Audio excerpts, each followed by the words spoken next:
Hello everyone, আমি সুদীপা। আজ চলে এসেছি তোমাদের সাথে গণুজের একটা অত্যন্ত সহজ আঁকা নিয়ে। ভিডিওটা তোমরা শেষ পর্যন্ত দেখো, তাহলেই বুঝতে পারবে কতটা সহজ পদ্ধতিতে এই আঁকাটা তোমরা আঁকতে পারবে। মাত্র কয়েকটা রং ব্যবহার করেছি আর তার সাথে তুলি স্ট্রোক।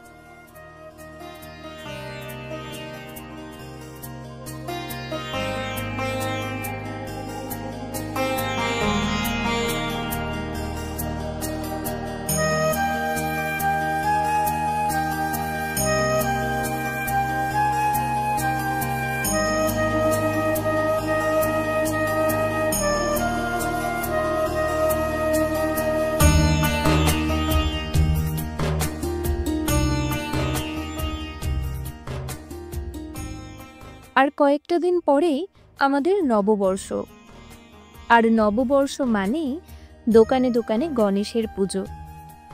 যদিও সঙ্গে কিন্তু মা লক্ষ্মীও থাকেন।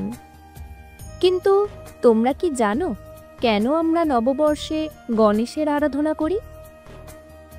আসলে গণেশকে জ্ঞান, বুদ্ধি ও সৌভাগ্যের প্রতীক মনে করা হয়। তাই নতুন কোনো কাজের সূচনা এবং বাধা দূর করার জন্যই তার পুজো করা হয়।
অনেকে শুভ দেবতা হিসাবে নববর্ষে গণেশের মূর্তি অনেককে উপহার দিয়ে থাকেন। সেই মূর্তি কাঠ, পিতল, পাথর কিংবা বিভিন্ন ধাতুর হয়ে থাকে। আচ্ছা, আরেকটি বিষয় হলো গণেশের মাথা। এরকম অদ্ভুত দেবতা কিন্তু আমাদের হিন্দু পুরাণে আর একটিও নেই। খেয়াল করেছেন, প্রথমেই আমি বলেছি গণেশজি বুদ্ধি, জ্ঞান এবং সৌভাগ্যের প্রতীক। আসলে পুরাণ অনুসারে আমরা জানতে পারি যে শিব ভুলবশত রেগে গিয়ে গণেশের মাথা কেটে ফেলেন, আর তারপরে পার্বতীর আকুতিতে হাতির মাথা এনে দেবতারা গণেশের দেহে জুড়ে দেন। তার ফলেই তার অন্য নাম হয় গজানন।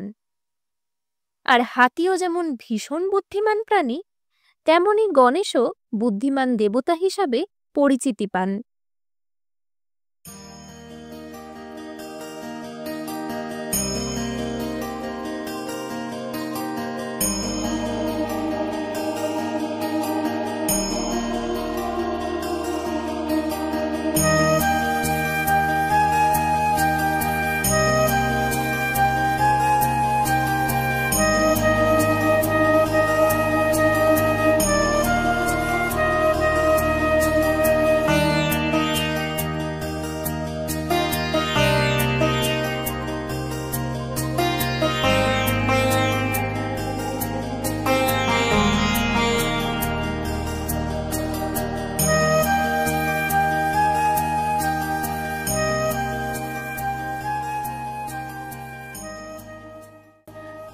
গণেশজির 108টা নাম থাকলেও নববর্ষে কিন্তু আমরা সিদ্ধিদাতা গণেশেরই পুজো করে থাকি।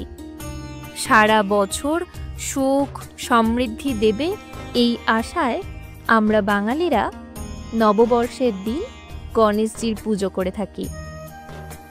আসলে আমরা তো হুজুগে মারতে ভালোবাসি, তাই হিন্দু পুরাণে কোথাও নববর্ষে লক্ষ্মী গণেশের পুজোর কথা না থাকলেও আমরা কিন্তু সারা বছর ভালো কাটানোর আশায় এই পূজা আরাধনা করে থাকি।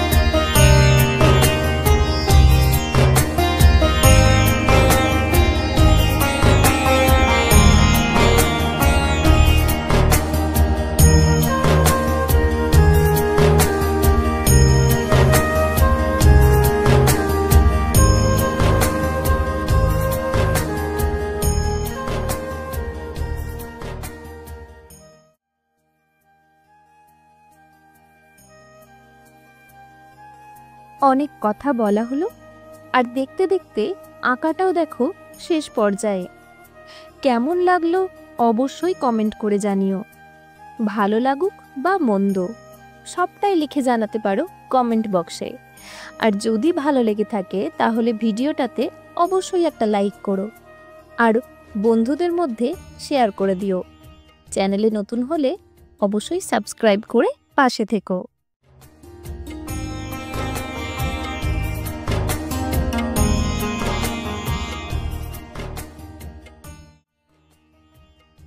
আবার দেখা হবে নতুন কোনো ভিডিওর সাথে।